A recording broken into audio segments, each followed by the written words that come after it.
आज हम लोग पढ़ेंगे द्रव्य के तापीय गुण का फर्स्ट चैप्टर। तो सबसे पहले हम लोग देखेंगे कॉन्सेप्ट ऑफ हीट।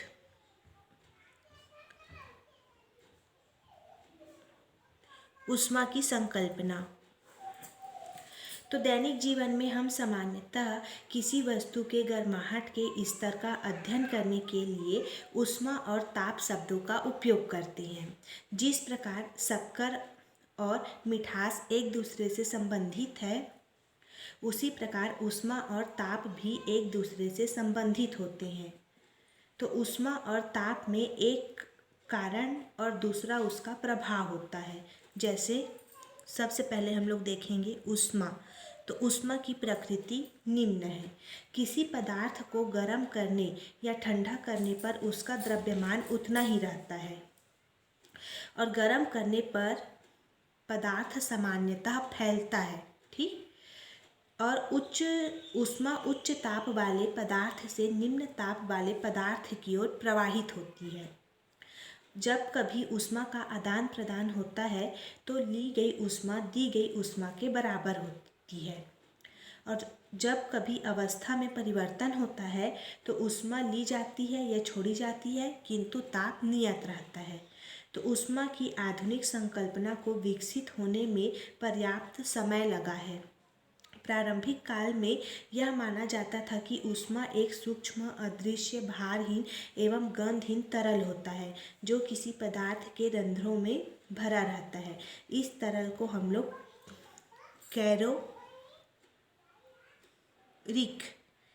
कैलोरिक नाम दिया गया था। कैलोरिक मत के अनुसार जब किसी पदार्थ में कैलोरिक प्रवेश करता है तो उसका कैलोरिक तल अर्थात जो ताप है वो बढ़ जाता है। इसके विपरीत जब कैलोरिक निकल जाता है तो उसका कैलोरिक तल कम हो जाता है, जिससे पदार्थ ठंडा हो जाता है। जिस प्रकार हम लोग भिन्न भिन्न ऊंचाइयों तक जल से भरी टंकियों को एक क्षैतिज नली से जोड़ने पर जल एक टंकी से दूसरी टंकी की ओर उस समय तक बहता है जब तक कि दोनों टंकियों में जल क्या ना हो जाए, समान न हो जाए। ठीक इसी प्रकार से भिन्न भिन्न कैलोरिक तल वाले पदार्थों को संपर्क में रखने पर ऊष्मा एक पदार्थ से दूसरे पदार्थ की ओर बहने लगती है जब तक कि दोनों का कैलोरिक तल एक समान नहीं हो जाता। तो कैलोरिक मत की सहायता से ऊष्मा के प्रभाव जैसे पदार्थ के ताप में वृद्धि या कमी, पदार्थ में प्रसार या संकुचन, पदार्थ की अवस्था में परिवर्तन आदि की व्याख्या सफलतापूर्वक की गई, किंतु घर्षण द्वारा उत्पन्न ऊष्मा की व्याख्या नहीं की जा सकी।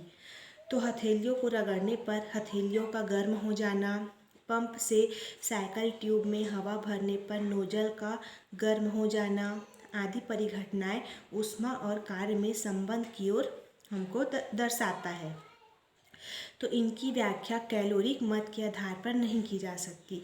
अतः आजकल कैलोरिक मत के स्थान पर हम लोग गतिक सिद्धांत डायनेमिक थ्योरी को ऊष्मा की संकल्पना में प्रधानता दी गई है। तो आधुनिक गतिक सिद्धांत के अनुसार जब किसी पदार्थ के अणु सतत गति में होते हैं अतः उनमें गतिज ऊर्जा होती है। जब पदार्थ को गर्म किया जाता है तो गतिज ऊर्जा फलस्वरूप अणु के वेग को बढ़ जाता है। ठोसों के अणु प्रबल आकर्षण बल द्वारा बंधे होते हैं और अपनी माध्य स्थिति को छोड़कर स्थानांतरित गति नहीं कर पाते। माध्य स्थिति के इधर उधर कंपन गति तक सीमित रहते हैं। तो इस प्रकार ठोसों के अणुओं में केवल कंपन गतिज ऊर्जा ही होती है और द्रवों के अणु दुर्बल आकर्षण बल के कारण द्रव के अंदर स्वतंत्रता पूर्वक गति कर सकते हैं। तो अतः उनमें स्थानांतरित गतिज ऊर्जा होती है।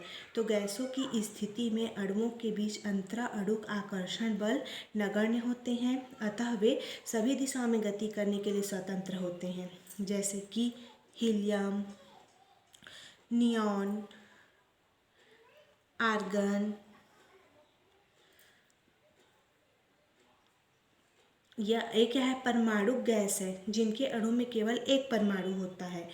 अतः इन अणुओं में केवल स्थानांतरित गति होती है, कंपन गति या घूर्णी गति नहीं होती।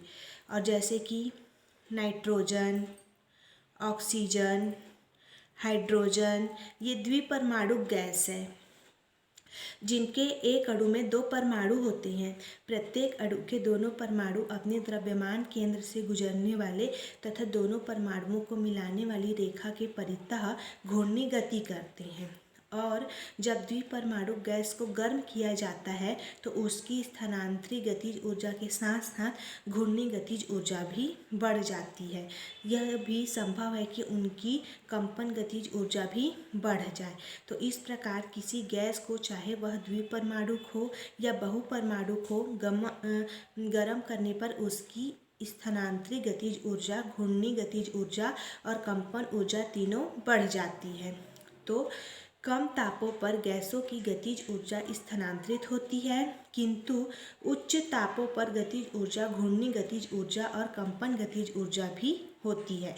तो इस प्रकार ऊष्मा ऊर्जा का वह रूप है जिसे ऊष्मीय ऊर्जा कहते हैं। ऊष्मा किसी पदार्थ के अणुओं की स्थानांतरित गतिज ऊर्जा है, कंपन गतिज ऊर्जा और घूर्णी गतिज ऊर्जा के योगफल के बराबर होती है। और ऊष्मा का जो मात्रक है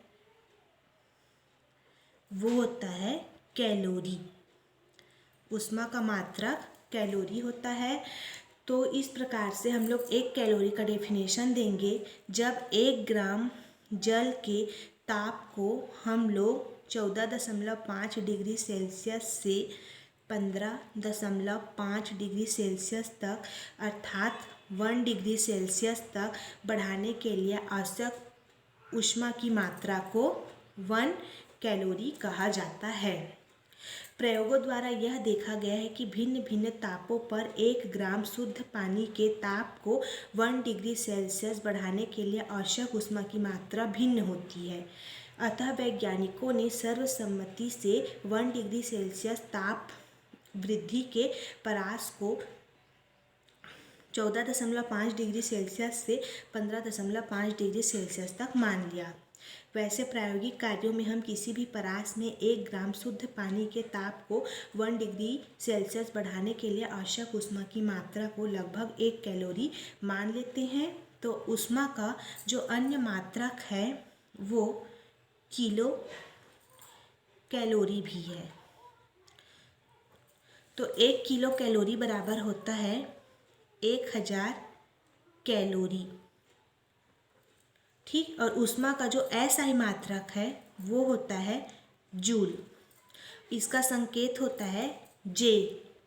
और हमारा जो 1 कैलोरी है ये बराबर होता है 4.186 जूल के बराबर, या फिर इसको हम लोग लिख सकते हैं 4.2 जूल लगभग।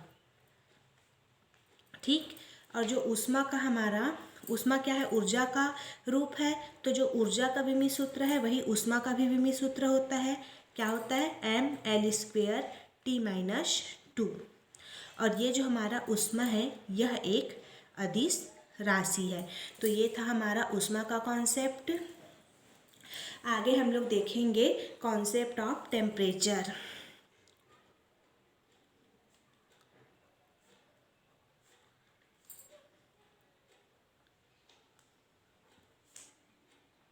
ताप की संकल्पना। तो यदि किसी वस्तु, मान लेते हैं A को छूने के बाद दूसरी वस्तु B को छूने पर गर्म प्रतीत हो, तो हम कहते हैं कि वस्तु B का ताप वस्तु A की तुलना में अधिक है, अथवा A का ताप वस्तु B की तुलना में कम है। इस प्रकार किसी वस्तु का ताप उसकी वह तापीय अवस्था है जो किसी वस्तु की गर्माहट अथवा ठंडेपन का बोध कराती है। तो जब विभिन्न ताप वाली 2 वस्तुओं को एक दूसरे के संपर्क में रखते हैं तो ऊष्मा एक वस्तु से दूसरी वस्तु की ओर प्रवाहित होने लगती है। ऊष्मा का यह प्रवाह वस्तुओं में तापांतर के कारण होता है। ऊष्मा अधिक ताप वाली वस्तु से निम्न ताप वाली वस्तु की ओर उस समय तक प्रवाहित होती है जब तक कि दोनों दोनों का ताप समान नहीं हो जाता। तो किसी वस्तु का ताप उसकी एक तापीय अवस्था होती है जो यह निर्धारित करती है कि यदि उसे अन्य वस्तु के संपर्क में रखा जाए तो ऊष्मा प्रवाह की दिशा क्या होगी। तो ताप की इस संकल्पना के आधार पर ऊष्मा को निम्न प्रकार से परिभाषित करते हैं कि तापांतर के कारण विभिन्न वस्तुओं के बीच जिस ऊर्जा का आदान प्रदान होता है उसे ऊष्मा कहते हैं। ठीक। और एसआई में ताप को द्रव्यमान, लंबाई, समय आदि के समान मूल राशि माना गया है। और ताप का जो हमारा एसआई मात्रक है वो होता है केल्विन और इसका संकेत होता है कैपिटल के। और जो हमारा ताप है ये भी एक अदिश राशि है। तो इस प्रकार से आप लोग को ऊष्मा और ताप दोनों में अंतर याद होनी चाहिए। ठीक। ऊष्मा और ताप। तो फर्स्ट पॉइंट क्या लिखेंगे इसमें हम लोग कि ऊष्मा एक प्रकार की ऊर्जा है जिसके कारण गर्माहट या ठंडेपन का अनुभव होता है। ताप में फर्स्ट पॉइंट, यह किसी वस्तु की गर्माहट अथवा ठंडेपन की माप है। दूसरा पॉइंट ऊष्मा में, इसका एसआई मात्रक जूल होता है। और दूसरा पॉइंट ताप में, इसका एसआई मात्रक केल्विन होता है।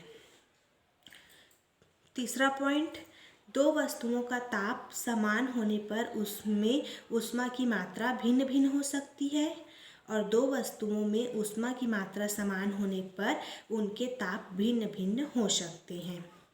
चौथा पॉइंट ऊष्मा में क्या लिखेंगे, किसी वस्तु में निहित ऊष्मा उसके द्रव्यमान, ताप तथा प्रकृति पर निर्भर करती है और किसी वस्तु का ताप उसमें निहित ऊष्मा की मात्रा पर निर्भर करता है। ठीक। और दो वस्तुओं को मिलाने पर कुल ऊष्मा प्रत्येक वस्तु की ऊष्मा के योगफल के बराबर होता है। पांचवा पॉइंट लिखेंगे इसमें। और इसमें पांचवा पॉइंट क्या लिखेंगे, विभिन्न ताप वाली दो वस्तुओं को संपर्क में रखने पर उनका उभयनिष्ठ ताप, दोनों तापों के बीच कोई ताप होता है। तो ये था ऊष्मा और ताप में कॉन्सेप्ट।